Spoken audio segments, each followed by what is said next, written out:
اعوذ باللہ من الشیطان الرجیم بسم اللہ الرحمن الرحیم۔ کہتے ہیں آپ سب سے وہ قصہ مخفی نہیں ہوگا جس آدمی نے بنی اسرائیل میں سے 99 لوگ قتل کیے تھے۔ وہ کس قوم سے تعلق رکھتا تھا؟ کتنے قتل کیے تھے؟ 99۔ کتاب کے مؤلف کہتے ہیں فَسَأَلَ عَنْ أَعْلَمِ أَهْلِ الْأَرْضِ، اس نے کسی سے پوچھا مجھے بتاؤ کہ اس زمین پہ سب سے بڑا عالم دین کون ہے؟ سوال کیا تھا؟ سب سے بڑا؟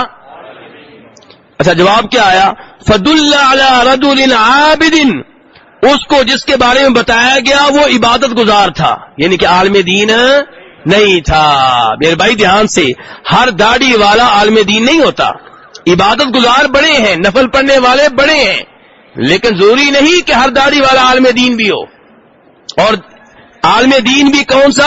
قرآن و حدیث کا علم والے بھی بڑے ہیں، کوئی کہانیاں سنا رہا ہوگا، کوئی شعر سنا رہا ہوگا، کوئی پیروں کی کہاوتیں سنا رہا ہوگا، کوئی چلے سنا رہا ہوگا، کوئی خواب سنا رہا ہوگا، یہ علم نہیں ہے، قرآن و حدیث کا علم۔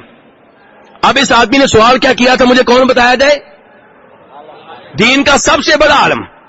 تو اسے جو بتایا گیا وہ کون تھا؟ عبادت کرنے والا۔ اب یہ سمجھ کے کہ عالم دین اس کے پاس آ گیا، اسے کہنے لگا میں نے 99 قتل کیے ہیں۔ کتنے؟ اور اب مجھے افسوس ہو رہا ہے، میرے لیے کوئی توبہ کا دروازہ ہے، کوئی راستہ ہے توبہ کا؟ اب وہ تھا عبادت کرنے والا، عالم دین تو تھا نہیں۔ اس نے 99 قتل کا سن کر کہا تیرے لیے توبہ کیسے؟ تو اس نے اس کو بھی دیکھا، علم نہ ہو تو یہ نقصان ہوتا، قتل ہو گیا نا۔ کس وجہ سے قتل ہو گیا؟ کہ علم نہیں تھا۔ عبادت جو علم کے بغیر ہو یہ نقصان ہوتا ہے۔ نمازیں پڑھ رہا ہے لیکن طریقہ اللہ کے رسول کا نہیں ہے، روزے رکھ رہا ہے لیکن طریقہ اللہ کے رسول کا نہیں ہے، حج کر رہا ہے طریقہ اللہ کے رسول کا نہیں ہے۔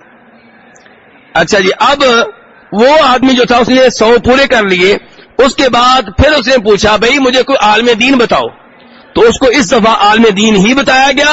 عالم دین کے پاس آیا، اسے بتایا میں 100 قتل کر چکا ہوں اور اب پشیمان ہوں، توبہ کرنا چاہتا ہوں۔ تو اس نے کہا بھائی تیرے اور رب کے درمیان کون حائل ہو سکتا ہے؟ توبہ کرنا چاہتے کون رکاوٹ بن سکتا ہے؟ جاؤ توبہ کر لو، اللہ سے معافی مانگ لو، لیکن سنیے میرے بھائی، سنیے دھیان سے، لیکن اپنا شہر چھوڑ دو، اپنا محلہ چھوڑ دو، اپنا گاؤں چھوڑ دو، تمہارے گاؤں کے لوگ اچھے لوگ نہیں ہیں، فلاں شہر میں چلے جاؤ، وہاں پہ رہنے والے نیک لوگ ہیں، ان کے ساتھ جا کے زندگی گزارو۔ تو کہاں رہنا چاہیے؟ یورپ میں؟ اب بتائیے ایمانداری سے، اپنی اولاد کو یورپ بھیجنے والوں، 15 سال کا بچہ جسے کلمہ پڑھنا بھی نہیں آتا، اسلام کی الف بے کا نہیں پتا، آپ اسے کافروں کے حوالے کر دیتے ہیں۔ صورتحال یہ ہے، میں کہا کرتا ہوں کہ آپ جو 50 سال کے باپ ہیں، آپ کو وہاں پہ بھیجا جائے تو آپ بھی خراب ہو جائیں گے، اور آپ 15-16 سال کے معصوم بچے کو بھیج رہے ہیں وہاں پہ، جس کے سامنے صبح و شام قرآن کے خلاف باتیں ہوتی ہیں، نبی اسلام کے خلاف باتیں ہوتی ہیں، اور وہ ان باتوں کو پہلے دن وہ پریشان ہوتا ہے، 2 دن پریشان ہوتا ہے، آہستہ آہستہ قبول کرنا شروع کر دیتا ہے۔ آپ نے چند ڈالروں کی خاطر اپنی اولاد کے دین کو خطرے میں ڈال دیا ہے۔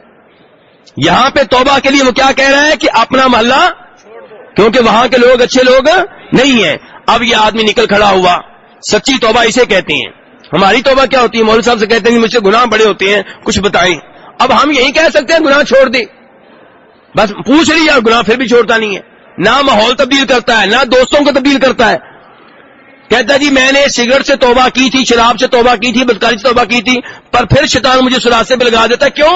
کیونکہ تو نے دوست نہیں چھوڑے۔ وہی بدکار تیرے دوست ہیں، وہی شرابی تیرے دوست ہیں، وہی بے نماز تیرے دوست ہیں، توبہ کس بات کی؟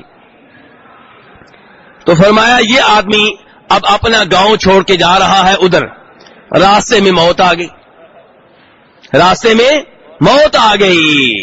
اب جناب والا آپ کو یہ مسئلہ معلوم ہوگا کہ روح قبض کرنے کے لیے ایک ہوتا ہے وہ فرشتہ جس کو ہم کہتے ہیں موت کا فرشتہ، اور کچھ فرشتے ہوتے ہیں اس کے مددگار فرشتے، معاون فرشتے۔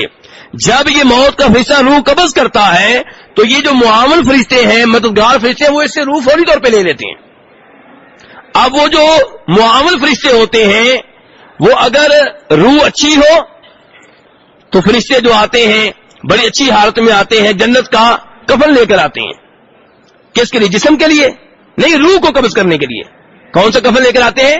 جنت کا، خوشبودار اور نورانی چہروں والے ہوتے ہیں. اور اگر روح ہو بد، انسان ہو برا، تو پھر فرشتے وہ آتے ہیں جو سیاہ رنگ کے ڈراؤنے، اور جو کفن لے کر آتے ہیں جہنم کا. تو اب جب اس آدمی کی روح قبض ہوئی تو اب دونوں پارٹیاں پہنچ گئیں فرشتوں کی. رحمت کے فرشتے بھی پہنچ گئے، عذاب کے فرشتے بھی پہنچ گئے.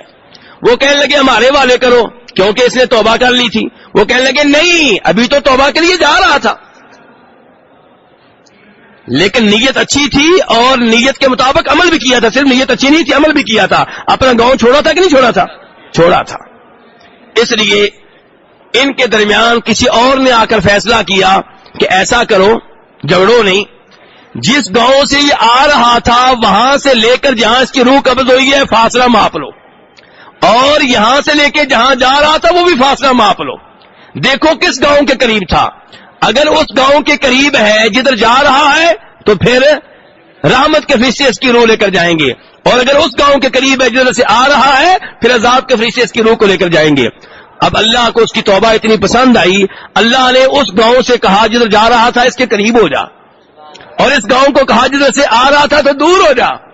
فاصلہ ماپا گیا تو فیصلہ یہ ہوا کہ رحمت کے فرشتے اس کی روح کو قبض کریں گے.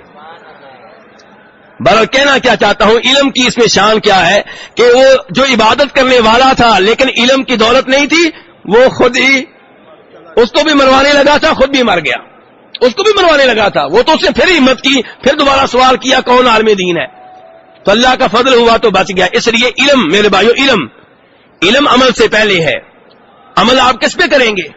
بولیے. علم ہوگا تو عمل کریں گے نا.